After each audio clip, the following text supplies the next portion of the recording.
يعطيكم العافية، ورجعنا من جديد بإشي جديد، بإشي حلو، بإشي رائع. ما زلنا محتفلين بأشياء العيد أو حلويات العيد. الله يعيدوا علينا دائما بصحة وعافية، والأمة العربية والإسلامية بصحة وعافية يا ربي يا كريم.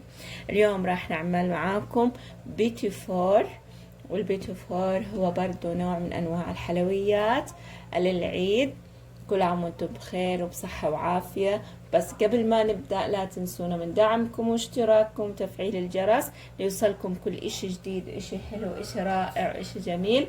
الحين راح نبلش اعطيكم التعليمات والاشياء الحلوة اللي راح تخلي البيتفور معاكم هش وطري ولذيذ. انا راح استخدم زبدة هاي حيواني من نادك، اي نوع زبدة عندكم بتمشي حالها مش مشكلة. راح استخدم قالب ونص، هو عبارة عن 200 جرام. 200 جرام، القالب الواحد 200 جرام. راح احط قالب، والتاني راح اقسمه من النص. لازم يكون بدرجة حرارة الغرفة، ما يكون سايح مسيحينه ولا بارد كتير. راح اقطعه الحين على مربعات. قطعته هيك على شكل مربعات عشان لما يجي اضربه بالمضرب العجانة يسهل علي الضرب بالسلك العجانة. الحين راح احط اول قالب هنا، وهيك قسمت القالب الثاني نص، وراح اقطعه بنفس الطريقة، وراح احطه مع القالب اللي حطيته الاول. هيك حطيت قالب ونص زبدة، وراح الحين احط كاس من الاكواب المعيارية، كاس الا ربع سكر مطحون، كاس بس ناقص منه، كاس الا ربع سكر مطحون. وراح اضربهم بمضرب السلك حق العجانة. راح اخفق لما يصير القوام كريمي، لازم يصير القوام كريمي، انتبهوا. راح الحين احط بيضتين، واحدة حطيتها بيضة كاملة، والثانية حطيتها صفار بيض فقط. راح احط الحين، والعجانة بتضرب قاعدة تشتغل على الزبدة والسكر. راح ادخلهم مع الزبدة والسكر والفانيليا. راح كمان انزل عليهم ملعقة صغيرة مليانة فانيليا. الحين راح احط البيضتين صفار بيضة والبيضة الكاملة لما تختفي مع الزبدة والسكر، وملعقة فانيليا كبيرة. لازم الفانيليا عشان ما تطلع زنخة البيض. راح اعلي على العجانة واخليها تخفق لما تختفي البيضة. هيك بعد ما خفقنا السمنة الزبدة والبيض والسكر، شايفين القوام ما أحلاه، بجنن القوام. راح الحين نبدأ نحط الدقيق زي ما اتفقنا. الدقيق لا تحطوه دفعة واحدة، هو باخد من 3 كاسات ل4 كاسات. راح أحط كاستين، لازم أحط كاستين عشان راح أطلع كمية للكاكاو، وكمية أنا بدي أعمل نص كاكاو ونص أبيض. راح أطلع كمية للكاكاو عشان ما تمسك معي العجينة، وبعدين راح أكمل الدقيق. هيك الحين راح أحط كوب دقيق أو كوبين دقيق وبعدين أقسم العجينة نصين. هذا أول كوب. تاني نقطة مهمة جدا عشان البيتفور ينجح معاكم، لازم تنخلوا الدقيق. أنا بنصح إنكم تنخلوا الدقيق، لأنه الدقيق لما كل ما انتخل كل ما أعطاكم نتيجة حلوة وجميلة. هذا أول كوب راح أحطه، وبعدين راح أحط الكوب الثاني وأضرب بالعجانة. ما راح أطول عجن ولا راح أطول ضرب، بس اللي يلم العجينة عشان نقدر نشتغل فيها. وراح احط الحين الكوب الثاني، بسم الله، وراح اشغل عليه بالعجانة. راح تسألوني ليش حطيتي صفار بيضة وبيضة كاملة؟ لأن صفار البيض بيعطي هشاشة كتير كتير رائعة للبيتي فور، وهذا سر من أسرار البيتي فور كمان. حطيت على سرعة واطية عشان الدقيق ما يتطاير معايا، وبدي العجينة تلم.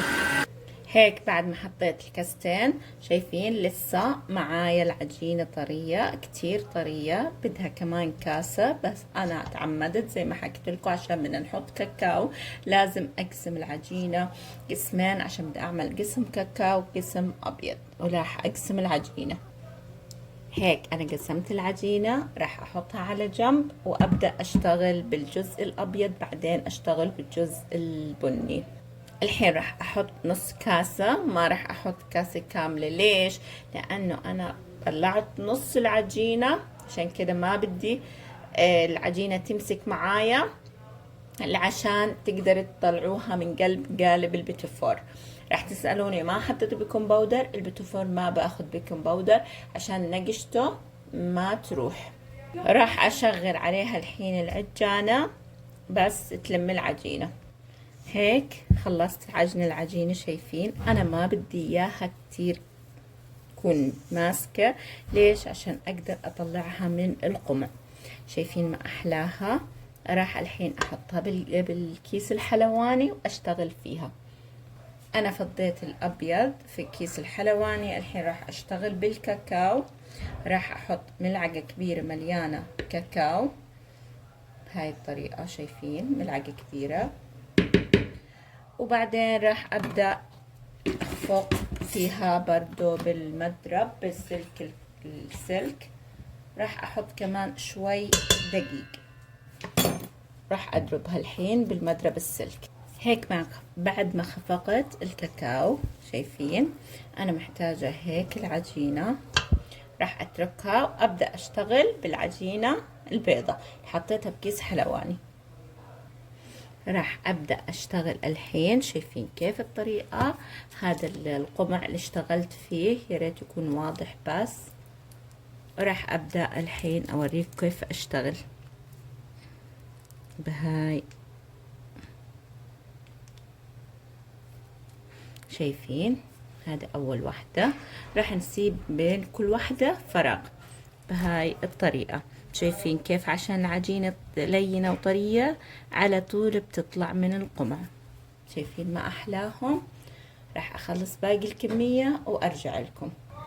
هيك بدي خلصنا الابيض، وراح احطها بدرجة 140 شبك وسط، وراح احطها بالفرن. ما راح احمرها كتير، انتبهوا، هي البيتيفور بس صفار.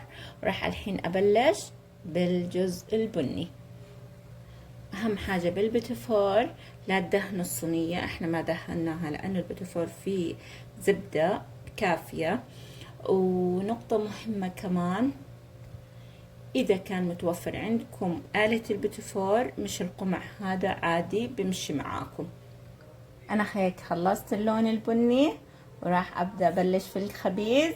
وانتظروني. لازم لما تحطوا اللون البني حطوا معاها كم قطعة لون ابيض عشان تعرفوا هل تحمرت او لا. انتظروني. هيك خلصنا خبيز البيتيفور. لكن يا جماعة فعلا فعلا يستاهل. شايفين هيك التحمير يكون الوجه صفار بسيط فقط.